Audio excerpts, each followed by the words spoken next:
Good morning, everyone. First of all, I would like to thank the Southeastern Surgical Congress for the privilege of the podium and for allowing us to present our research.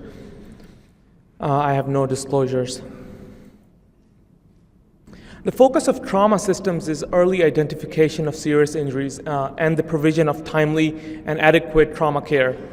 This is often achieved by means of an effective triage, which helps minimize preventable deaths in trauma patients by provision of early and timely care to these critically injured patients.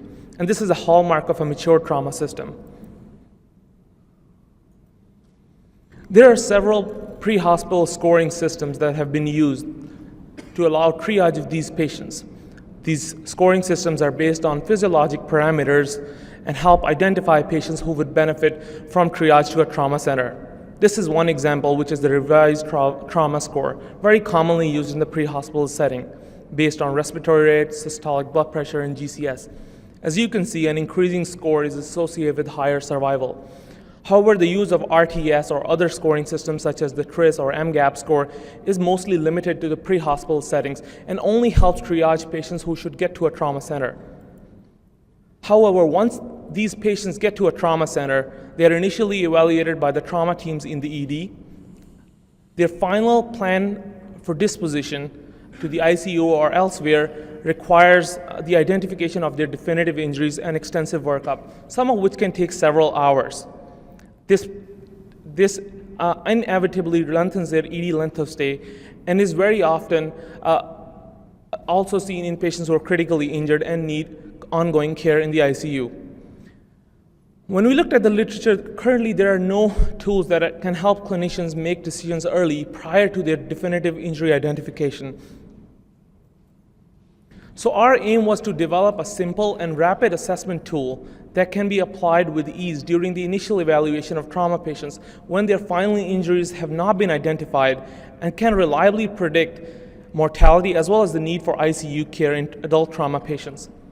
We hypothesize that a simple scoring tool based on age, GCS, and shock index, which is a ratio of heart rate and systolic blood pressure, can reliably predict the mortality and the need for ICU in these trauma patients. To do this, we used the National Trauma Data Bank. We included all patients 18 or greater years of age. We excluded patients who were transferred from other hospitals or patients with no signs of life.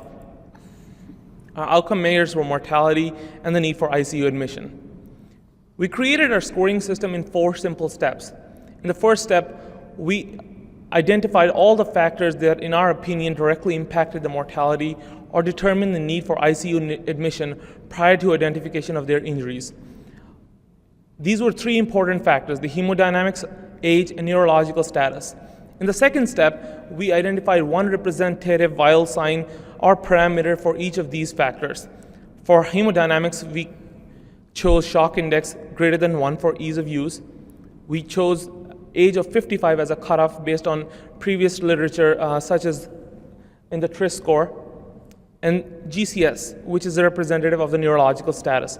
We then included these factors in our multivariate regression analysis and calculated the odds ratio for all of these factors.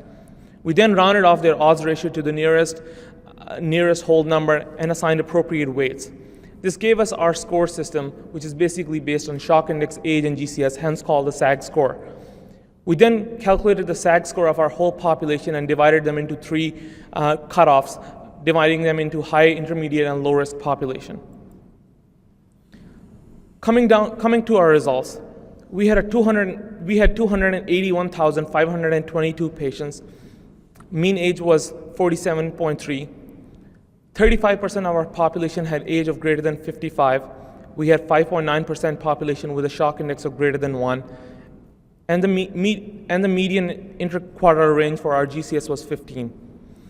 We had 28.7% patients admitted to the ICU and 5.6% mortality rate in our population. As mentioned, we performed a multivariate regression analysis taking these 3 factors into account. The odds ratio for mortality for shock index was about 3. For age, it was about 4, and GCS had an incremental association with lower mortality.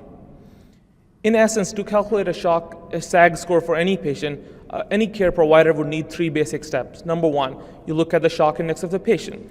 If the patient has a heart rate greater than their systolic blood pressure, in essence, they have a shock index greater than 1, which will give them 0 score. If they don't have a shock index greater than 1, it will give them 3 scores. Similarly, age. If you have an age less than 55, you would get 4 points. On the contrary, it will give you 0 points if you had age 55 or higher.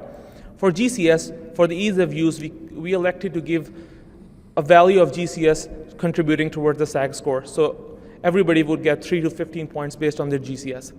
So any patient would get a total score of anywhere from 3 to 22. In our population, the median IQR for the SAG score was 21, ranging from 18 to 22. We divided our SAG score into 3 cutoffs. The high risk were patients who had a SAG score of 8 or less. 9 to 18 was considered the intermediate score, and greater than 18 was low risk score.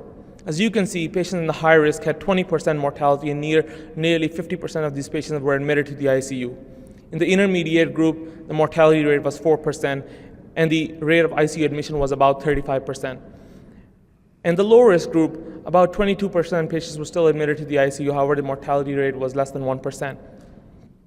We looked at the secondary outcomes in these 3 groups.